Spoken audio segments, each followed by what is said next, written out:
just sit back. Don't try to do everything your way. Just observe how things are. Try to chat with people. That way you don't step on toes because those first impressions last. And if you end up being a jerk, that's going to spread really fast. And then all of a sudden, well, why don't I get invited to the bar? Why don't people want to hang out with me? You're like, well, that's why, because you ruined it, and now you got to figure out how to get that back.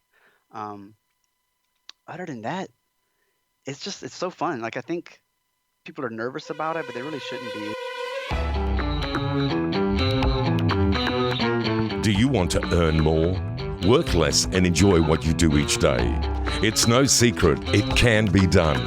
This podcast with Dr. T will not only educate and inspire you, it will also teach you how to do more and be more with the time you already have. It will be like a shot of adrenaline straight into the heart of your business. Here is your host, Tyson Franklin. Hi, I'm Tyson Franklin, and welcome to this week's episode of It's No Secret Dr. T. With me today, I have someone from China. This is the first person I've had that I'm talking to in China, but they're not Chinese. His name is Justin Trosclair. He's an author, he's a chiropractor, and he was based in Denver, Colorado, and now he's all the way over in China, which is a huge shift, and I'm sure there's been a few life lessons learnt doing this. So, Justin, how are you doing today? I'm doing fantastic. It's noon, so I just had my lunch, and I'm ready to discuss all things chiropractic in China and business. So one thing I've picked up talking to you just briefly already is the accent you already have doesn't sound like you're from Colorado. No, I am from South Louisiana. It's called Cajun. Cajun. I've heard of Yes. Cajun spice, but not. And today is Mardi Gras, if that matters, on recording. So is that that'd be a big deal down where you are, or where you were Yeah, from? people close businesses. It's like the 4th of July. Okay, so you were in Louisiana. You moved to Denver, Colorado for work. Is that why you did the move? Right, yeah. I was married, and we were deciding where we want to go with life after graduating. And we're like, we could go back home, or we could go live the life in the mountains, and just have that experience. And if we fail, worst case scenario, you call bankruptcy and you go back home and start a life there. That's a You good know what I mean? attitude. I like that attitude because Yeah. I take it Louisiana, from what I've seen on TV, is a little bit more humid and wet Yeah. most of the time of the year. Yeah, it's like 40 Celsius, 38's 40 in the summer. Yeah, okay. So, yeah, it's like Cairns weather where I live. And Denver, Colorado, I have been there as well. Other than every second person smokes pot, it's... That was more recent. Before you had to be in the shadows. Yeah, I know. Well, I was there, I think it was 4 or 5 years ago, so it had been legalized. Oh, gosh. And I was there for a podiatry conference, and I tell you, I've never seen so many people getting onto the gummy bears. And they kept saying, "Do you want a gummy bear?" I go, "No, I'm not interested at all." However, we did spend a week out there. Beautiful place, but I know it does get really cold. It can, but what's nice about that place is after a week, the snow melts. So it's not like North Dakota where it's there and you're driving on ice and snow all the year. I mean, the biggest problem with night was, is it black ice or is it just wet? Okay. Coming home. Yeah, so it was great. 48 hours, snow melted. In the city, at least, they had plows and everything. I know you live in Cairns, it's kind of where I'm from. I visited your place. I mean, y'all just living on the beach all day, so Yeah, dodging snow is- crocodiles. yeah, that's it. Deadly stingrays. I was like, what? Or jellyfish, I mean, sorry. Yeah, no, the jellyfish. The jellyfish are only a problem for about 6 months of the year, or maybe 7. Yeah, so from about September through to April, you sort of just got to be wary. Right in the middle of summer, you don't go swimming in the water because if you get stung, there's 2 types of jellyfish. One will kill you, and the other one you wish you were dead. I saw the signs. Yeah. I was reading about them. I was like, that sounds horrible. That's bad. Nope. I'm going to not touch the water. I'll just go walk around. Yeah, walk around, swim in freshwater creeks because there's no crocodiles there either. Well, there's freshwater crocodiles, but they won't harm you.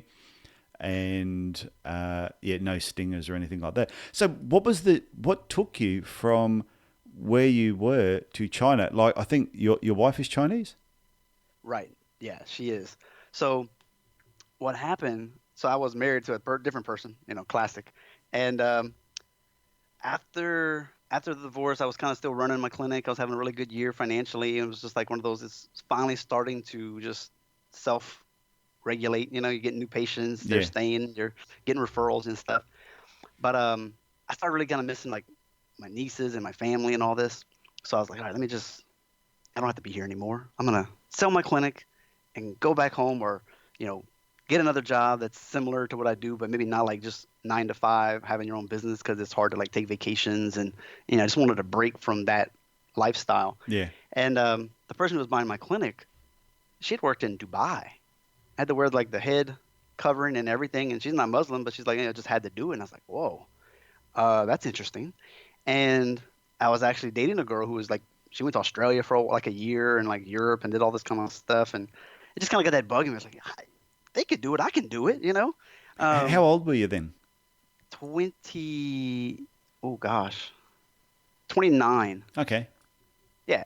So I mean, I skipped all that. I went to school. I didn't have the backpacking around Europe, high school vacation, and all that stuff. So I'm hearing you. I was ready for just have some kind of fun. But then I was like, you know what? I don't want to just burn all my savings from a clinic sale. So I was like, where can I go and work and have an adventure? And so you start looking around online for jobs, and what can you do? Where can you go? And of course, Australia is on the list. And you're like, oh man, it's been 7 or 8 years, or about 7 years.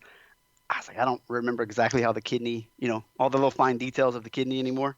And I was like, well, that's gonna be a lot of work to get re-credentialed in a whole nother country and take boards and all that kind of stuff. And Yeah. you really gotta want to be there. And I was like, for 1 year, that may not be the case. So anyway, China doesn't really have those regulations for our profession. They're like, look, you're licensed wherever you're from.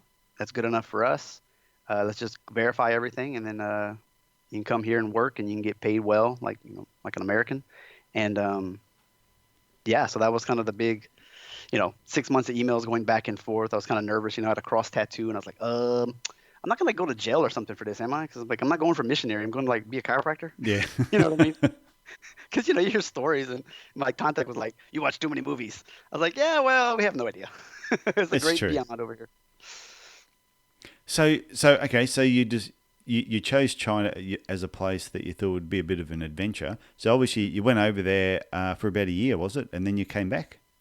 That's true. I was in a hospital. Still am in the same hospital actually, and yeah, it was difficult. Trying to navigate. You only have a translator. So my first year was just me with a translator that they provide, and that's it. Like I'm the only foreigner in the entire city of 200,000 people.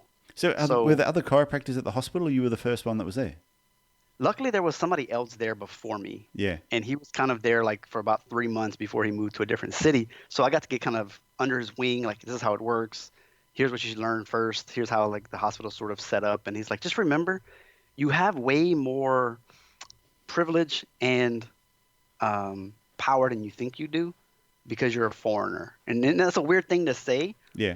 But he's like, you don't work 6 days a week. You get double their vacation. You get paid way more than they do for for what you do. So just remember, like, they need you here, and they're gonna, they might try to make you work more or do different things. But just have a good attitude, and just remember, everything is going to change. And sure enough, business slows down, so they change the hours. Then it gets picked back up. So then they're like, all right, we don't need to do this shift anymore. And then just trying to work through, the red tape, and like, okay, I can't actually tell you what to do because you're the medical doctor, and you'll be embarrassed if I say something. But like, I need to teach you how to refer to me because you don't really know what we do. Yeah. We're not just massage. so there was a lot of that. Like, what do I do? How do I work this? And luckily, the translator was super nice. We really got along, and she wasn't trying to be out to get me, which was nice. Oh, that's good. That's Yeah. always helpful when you go to a foreign country and they're not actually out to get you. Well, if you can translate a situation, you can kind of lean it towards the American, or you can lean it towards the Chinese. She's like, I'm gonna just stay neutral and tell you what they said. Yeah. You tell me what you want to respond, and I'll reply back. And she would get some heat from the bosses because they're like, why aren't you standing up for us? Why didn't you just make him, not have those options and stuff? You're like, come on, man. Like, I always wondered about interpreters where they might ask you a question. She goes, they want to know if you want to do some overtime, and your response is, oh no, tell them be fine. And she says, he said, stick it up your bum. Right. You don't know exactly what they're going to say. And she would protect me from not telling me certain things, like, oh, this nurse, when you go to the bathroom, complains to the patients like, "Oh, he's in the bathroom again." Yeah. I was like, why are you doing that to the patients? Like that doesn't help the atmosphere of the clinic at all. And this is all leading up to say, to answer your question, is once that year was almost done, we had a little bit of a drama go down with like insurance and one of the owners, and so we kind of just like, I'm done with this. This is too crazy now. I'm not happy. So I left, and the boss, the CEO, was like, "Hey, look, let's leave on good terms because I think I want to have you back, but we got to just get some of this stuff situated first." Yeah. It's like, yeah, okay. So when I went home, I started my own clinic again, and out of like a naturopath's office, I was working in somebody else's clinic, which was amazing because he did a lot of rehab that I had never really seen before. And so I really learned a lot that year. And then, in the summer, the boss was like, "Hey, you want to come back?" And I was dating, my wife at the time, and I was like, "Hey, you want to go back to China? You can be my translator." And we renegotiated the contracts, and I was like, "Yeah, I'll come back." And that guy's gone, so Okay, it so worked out so well. you ended up hooking up with your translator. Mm, no, see, I was in America when I met my wife, and she was just working selling granite. Oh, okay. And So she went over to China with you and became your interpreter. correct. So when I was in America, the office I was working at. She's like, "Hey, I know this single Chinese girl that's newly single down the street." She's like, "You want to go on a date with her?" And I was like, "Yeah, why not?" Just came back from China, and I Ah, was like, oh, okay, yeah, okay. The pieces are falling into place now. "Sorry, Sorry, sorry, sorry, but no, I it was thought not a I male thought you tour met her. guide." Yeah, I thought you met in China, and then she came back with No, you. No, okay, yeah, completely. That's the part I always try to like verify with people. Like, no, this is completely different. This is just like a normal lady in America. We kind of hook up, and then she's yeah, like, "I'm actually Chinese, so if you want to go back." So that's how that played out. okay. So what have you been like living in another country? Because I'm sure there's a lot of people that may have, they're listening to this now who have got opportunities to go and live in another country, not say China, which is a bit different. Mhm. But yeah, whether it's Europe or going over to America or Canada or something like that, what what have been the biggest lessons that you've learnt living in a So foreign country? yeah, like everybody wants the same thing in life. They want to be happy. They want their best for their kids. They want to eat good. They want to have fun. As far as like the personal life, and it's just universal. It just looks different. And if you're willing to embrace the culture and not, "Oh, well, I don't use chopsticks." All right, well, why'd you come to China then? That's like what they use, you know. Yeah, Um, so if you're gonna go to Europe, you may, you know, dress a little bit more like the Europeans do, or you're just gonna embrace yourself with the culture, enjoy their festivals, uh, eat their food, and just kind of really enjoy it because that's why you're there. And as far as work goes, there is going to be differences because sometimes in America we're in your face about stuff, yeah, and that can come off very rude and all that. So you have to just take a step back and observe. I think, was that saying, you got one mouth and two ears, using proportionally? yeah, Um, yeah. True, but so that's a really good point. So one of your biggest tips is make sure if you're going to live in another country, immerse yourself in their culture and mhm, understand why they do the things they do and embrace it. Don't fight against it going, oh no, I don't use chopsticks, I only use a fork. yeah, exactly. Just put that off to the side. And like I said, professionally, you just have to play around for a little bit. Like, not play around, but like just sit back. Don't try to do everything your way. Just observe how things are. Try to chat with people. That way you don't step on toes because those first impressions last. And if you end up being a jerk, Yeah. that's going to spread really fast. And then all of a sudden, well, why don't I get invited to the bar? Why don't people want to hang out with me? You're like, well, that's why, because you ruined it, and now you got to figure out how to get that back. Um, Other than that, it's so fun. Like, I think people are nervous about it, but they really shouldn't be. It's you got to have somebody to take care of your business at home. That's the only catch. My mom's awesome. I was Yeah. like, can you, she's on my bank account, so I trust her with that. Yeah. There's certain things in America I have to take care of, and I can't do that on my own for most of it, or for some of it. It's getting better over the years where I've um, been able to let some stuff go, and like you got to store your stuff if you have things, and then like the smaller living is fine to me. Like, I like the simplicity of this apartment that I'm in. It's still 4 bedrooms, so it's big. But we don't have, granite countertops. We're not worried about all that kind of stuff. We don't have a Persian rug on the floor. And we don't care. It's like, I'm here to save money. That's the other piece too. Uh, Depending on where you go, you can make good money and then you save it. So when you decide to go back to your home country, now you can start your own clinic or pay off your student loans early, or buy a house or whatever. Yeah. And maybe I'd make the same money in America, but the expenses are so much different. So I'm better off here for now.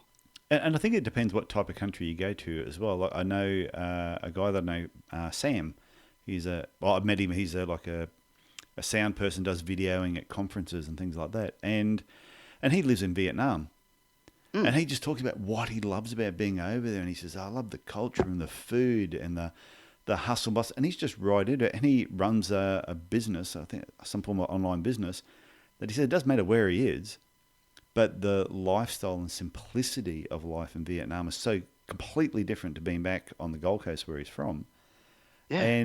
But I suppose it'd be different, like if someone from Australia, for example, went and lived in America. Yeah, but we're different, but we're very similar. Yeah, or if you went to Canada, if someone from Canada went to America, really, is there that much difference other than, I don't think so. the most obvious, other than politics and healthcare system, but all English-speaking countries, I think, we slide into there a lot easier. But I think going to somewhere where it's a completely different culture, that's a bit of an eye-opener. And I think more people should do it. You live like kings out here, man. It's $1 for a meal. I can feed 5 people for $20. Yeah. So you just live a lifestyle that you probably couldn't live on the same salary somewhere else. But like to your point, I've looked into Ireland and all these places, and some of their jobs are like you eat what you kill.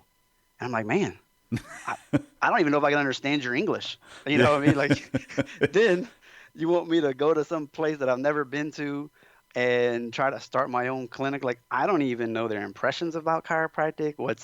There's always good and there's bad to everything. And for chiropractors, sometimes the crazies poke out more than the normals. And so you don't even know what you're going to go up against. So you're like, oh, you want to come see your chiropractor? You're like, oh, no, you a crazy person. And so anyway, there's all these little details. I'm like, I'm just want to get a job and work into advertising and marketing myself and all that kind of stuff. But I'd like to have like a salary that I could survive on before have to dealing with like bonuses or you get nothing if you don't bring anything in that month. That to me was a bit more than I wanted to bite off. So you've been in China now 5 years? Yeah, 5 years. Okay. Any plans on heading back to the States, or you think, oh, no, we're going to do another 5 years? Have you got a certain time frame that you're thinking you're going to stay there? Every December, sort of my license expires here. So every year I'm kind of like, how was this past year and what's on the horizon? So this past year we just had a kid, and I was kind of tired of it, but I was like, you know what? I want our kid to be bilingual. Again, everything's going well here. The CEO is still happy with us and all this, and we're making money and everything. So I was like, okay, well, why don't we just stay for another year? We can save, and the kid can become bilingual more. And at the end of December, we'll just kind of feel it out because they're building a big old rehab hospital down the street. Yeah. Man, that's like 5 or 6 years away. And it sounds like the boss really wants us to stay here all the way till that and work in there. And I'm like, dude, I'm not spending my whole life here. And he doesn't realize that, I guess. But I'm like, I'm not spending another 7 years here. I don't think. Like maybe 2 or 3 at the most. And it just depends on how you're getting treated. If I'd start noticing that I'm not getting the perks like I used to, or they just, clinic's really getting boring or even more boring or whatever, then it's like, all right, it's time to make a change. And so we talk about it on a regular basis with my wife. We're always like, what are you going to do if we move back to America? Okay, what am I going to do? And so far so good. So maybe another, at least the end of this year, maybe next year for sure. But I think that's a good conversation that you have with your wife and reviewing it each year. So are we still enjoying the reason for being here? If we went back home, what would we be doing there? Yeah, what sort of work would you be doing? What would your wife be doing? And weighing it up is what is the best way to go? Part of the reason why I came here, I kind of missed this part, was I wanted hospital experience. Like for a chiropractor to work in a hospital or like an orthopedic clinic or something, it's kind of unheard of. Yeah. You see them, but I'm like, man, how many years did it take for you to build that road to get in there? And so I was like, man, if I got like 5 years experience, man, I could. If there's even a hospital that's sort of kind of looking to maybe branch out into that field, hey, I got the experience in still international. I had a TCM department. We had to work with MRIs. We had to work with surgery. We did do all these things. So, I might be a good candidate, Well, it's one of those things you should be, putting all this experience, getting it down on paper and and putting some talks together and maybe getting the word out there that what it's like working as a chiropractor in a hospital situation, in a foreign country, and maybe getting it. Yeah, I reckon if a few people got you in as on a few speaking gigs to actually talk about that, then word to get around that you're the go-to man when people want to know what it's like to work in a hospital and also what it's like to work in an overseas country. I've really thought about that, going back to my alumni and then a couple of other ones, and just having that conversation. But I get so busy whenever I do go home for like a month that it's a whirlwind. Yeah. And I've never really I've thought about it, like, okay, when I go back, it'd be nice to have that, or if the boss wants me to like try to recruit more people, then hey, fly me back over, and I'll set up all these meetings ahead of time, and I can go to these different schools and give these presentations and all that. But I love what you're saying. I have thought about it, but I have not executed well. But I could even do it over Skype or whatever it is that they use these days, Zoom, and just put it up there like a movie, and I can talk to people and it's be interactive. Yeah, you don't need to be an absolute expert. You just need to know more than the person next to you. So, which I do. Which you do, yeah. And you've been doing it, like you did it for a year, and then you've gone back there now for 5 years. So, I don't know too many people myself personally who have lived in China for 5 years. Right. That aren't the Chinese. The other guy I know, he did 4. Yeah. And he knows a lot more Chinese than I did, because he didn't really write books or do anything like that. He was just like, I'm going to learn Chinese, and he would play guitar and everything. So he was really way above where I am with the language. But after about 4 years, he was done. Like, he went to a couple of different hospitals in a couple of different cities, and he finally had enough. I mean, he was kind of older too. Have you learnt Chinese? Nah, I mean, I can kind of get by with, I can go get some groceries, and in the clinic and kind of get by with what I need to get by with. But whenever you start asking patients, does it hurt to plow your field? Does it hurt to use the chainsaw? I mean, I don't know how to say all of that. So that's why the translator is good. But I can kind of find out, do you have numbness? I can see your MRI. Are your hands numb? Is your leg numb? Does it hurt? And then you can kind of do range of motion, a couple of different orthopedic tests, and kind of figure out what's going on. I'm really surprised at how little you need to talk to patients, by the way, to get an accurate diagnosis and still get people better. It's pretty surprising. But you're probably going to learn a lot by having that language barrier where you've got to look at other signs. You've really got to go for the symptoms that they're presenting with, and expressions on their face, and body language and movement. You probably find when you go back, when you go back to America, you'll be a far better chiropractor, because it's not all about. Well, the thing is, they can't tell you lies because they don't know what you're saying. It is hard for my wife to even translate sometimes, because they have the villagers have a different dialect, and the different dialect's not like you and me speaking to each other. It'd be like you speaking, Swahili. You're like, well, I thought it was English. Well, it's English/Swahili, so therefore I can't understand you. You're like, what? That don't even make sense. So she's lost sometimes when we're at dinners and things. She's like, I don't know what they're talking about. It's too local. Yeah, it's like talking to Irish people. Yeah, there you go. No, drunk Irish. No, most Irish people you can understand, but some, they have a strong accent, and they're really hard to pick up on. But there's a lot of places around, like through Europe, that have all got different dialects, and they can either speak in the language of that country, or they speak in their dialect. And if they don't want you to understand what's going on. So I've got a question for you, away from China a little bit. You've got a podcast as well called A Doctor's Perspective. And so I know you're, at the moment, while we're recording this one, you're up to episode 112, which means if it's a weekly show, you've probably been going for over 2 years now. Correct.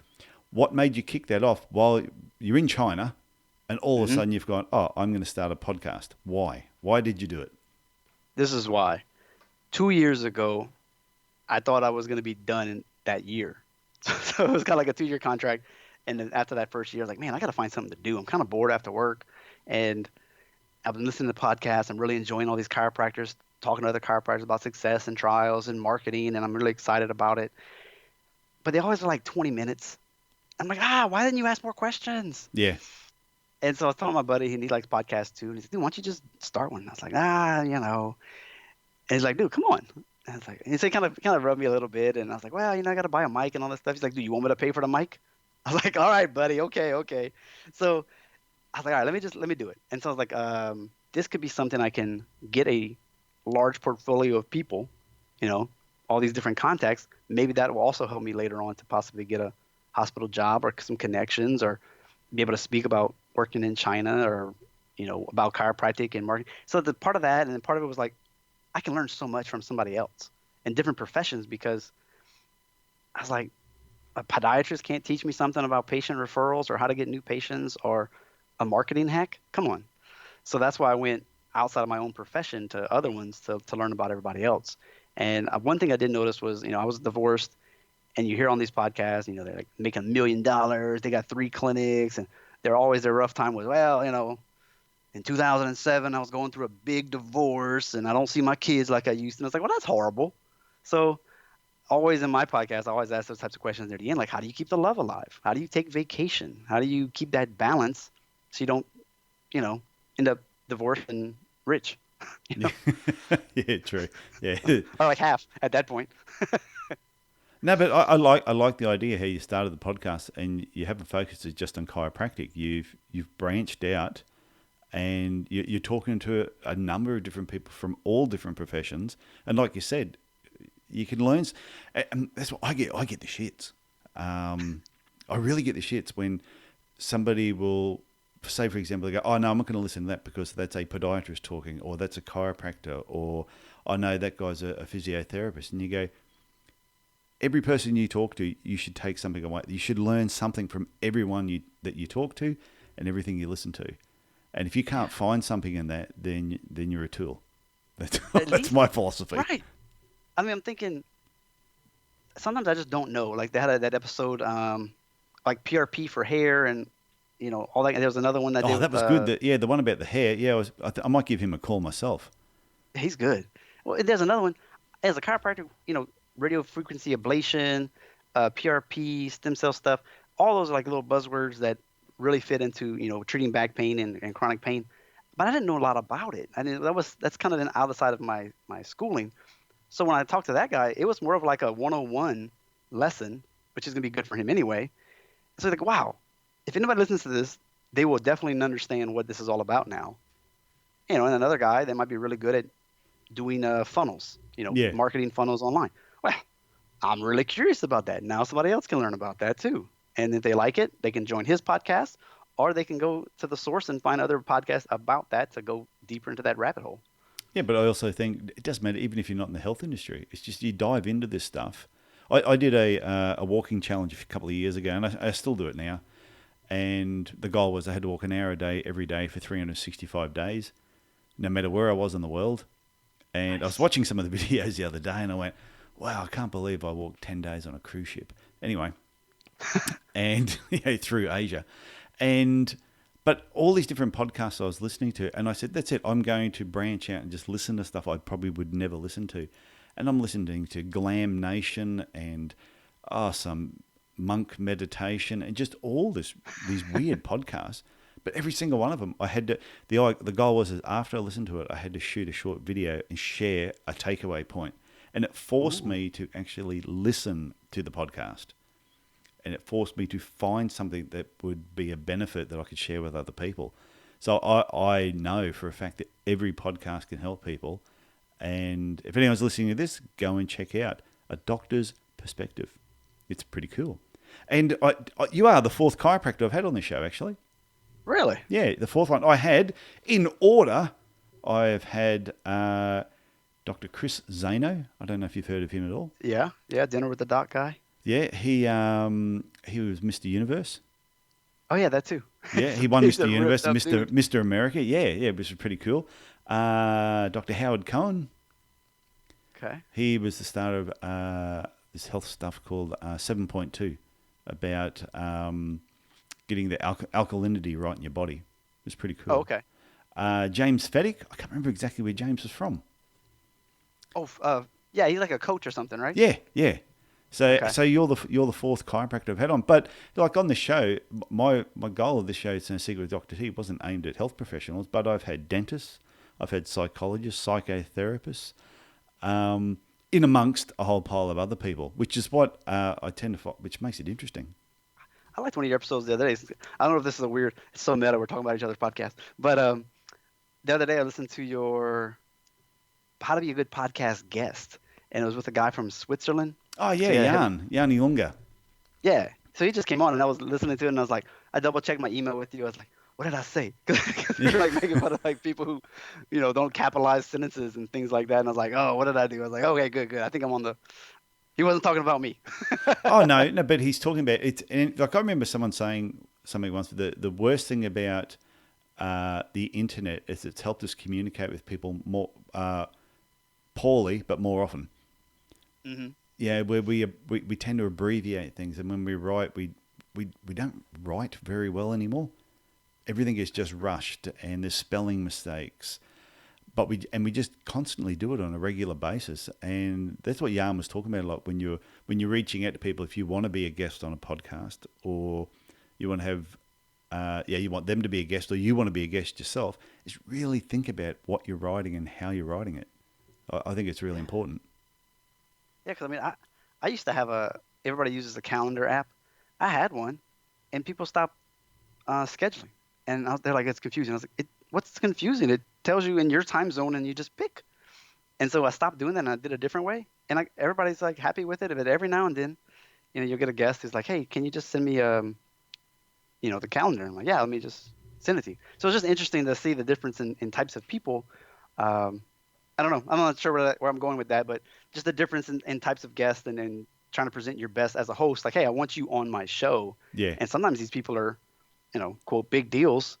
You're like, oh, sweet. I'm getting 30 minutes to an hour with this guy. Like, he charges $500 an hour, like, to give a seminar, Oh, that's why I tell people, if you're considering doing a podcast, stop considering it and just do it, because it opens doors that you didn't know needed opening. That's what I always say. That's my saying for it. It's a great medium. It's the cheapest marketing tool you'll ever use as well. Yeah, I love putting it on my website too. Like, hey, I was on the Dr. T's It's No Secret podcast. Yeah, that's right. Well, it does, and it's one of those things. Just by being a guest, it promotes a little bit more about. And I always look at this thing. That I believe in the whole butterfly and the ripple effect. That there could be somebody listening to this now who might be going, actually, we're going to China in a particular couple of months or a year's time, and all of a sudden they're in the area and they hear about a Caucasian chiropractor, and they go, no, that couldn't be the same person that was on It's No Secret Dr. T. It's a small world. You don't know where things are leading or who's listening to something that it could have an effect years down the track. Yeah, the other day, somebody on Facebook was like, hey, you should talk to Justin Trosclair about China, to some student. I was like, yeah. Sometimes you just don't know what people know about you. And then somebody actually posted me to talk to him. I was like, all right. My messages are getting out there. So it kind of made you happy. So if people want to get hold of you, I'll just get this out there. If people want to connect with you, what's the best way of stalking you while you're sleeping? Probably a doctorsperspective.net. They got all the social media on the top right. You can click that. It'll direct you to wherever you want to go. That's probably the best. And if you really want to email me, it's justin@doctorsperspective.net. Okay, Easiest. So I'll have all the links in the contact notes anyway. So what you're thinking, I've got just a couple more questions for you, is like a lot of people listen to the show are entrepreneurs, and they like to keep themselves busy, start early, finish late, put in 100% most days. What's your tips on maintaining high energy level so you can be at your best, knowing that your background is chiropractic? Yeah, one, it would be sleep. I mean, that really is a good one. I mean, if you know you need a certain amount of hours of sleep, then get it. Figure that out. You can always do something tomorrow. Yeah. But I think the way you won't feel like the day got away from you is, I think it's called the Pomodoro effect or Pomodoro. Pomodoro. Anyway, yeah, that's it. Pomodoro effect. This is how I was able, self-plug real quick, doing a podcast, writing a couple of books, and treating patients. A lot of stuff do during the office hours because I'll have breaks. I got a nice 3-hour lunch every day. So, I'll do something for like 20 minutes or 25 minutes. Then I'll take a break. And then I'm going to usually switch gears to something else. So, there's a lot of, this. There's a lot to do to promote your podcast and to set up everything. And that can really take all day. So I have to stop because I'm like, all right, I need to do this. Now I need to write a chapter. Now I need to post some things on social media, check some email. There's all, all the little things, especially like if you're in the grind. Oh, I need to set up this marketing. I got to go do this.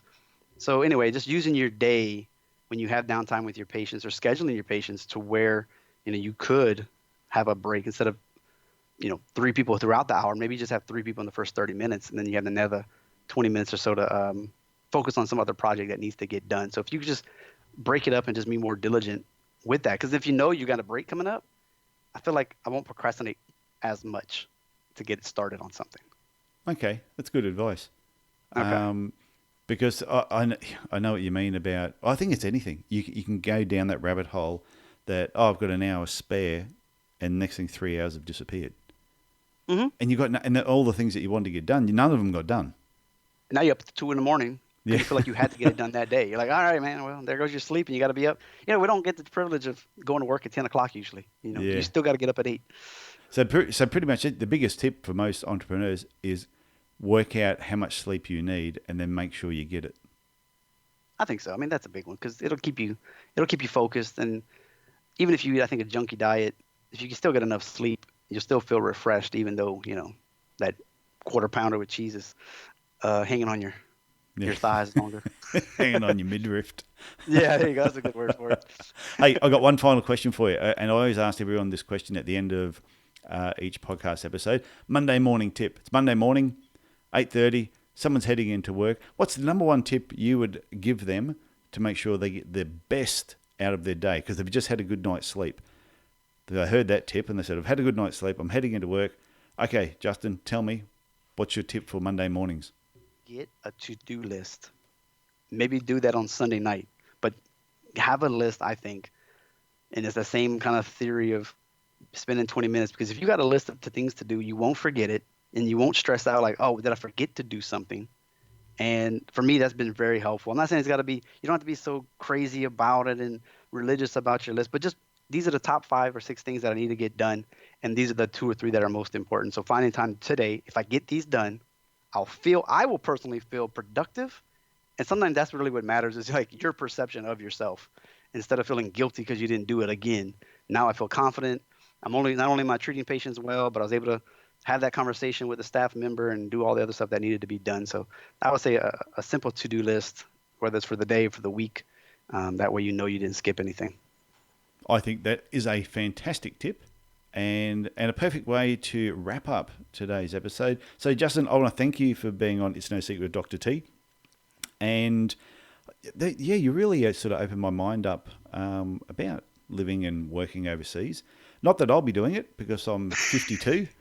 And that ship has sailed. Like my idea living overseas would be living in Hawaii.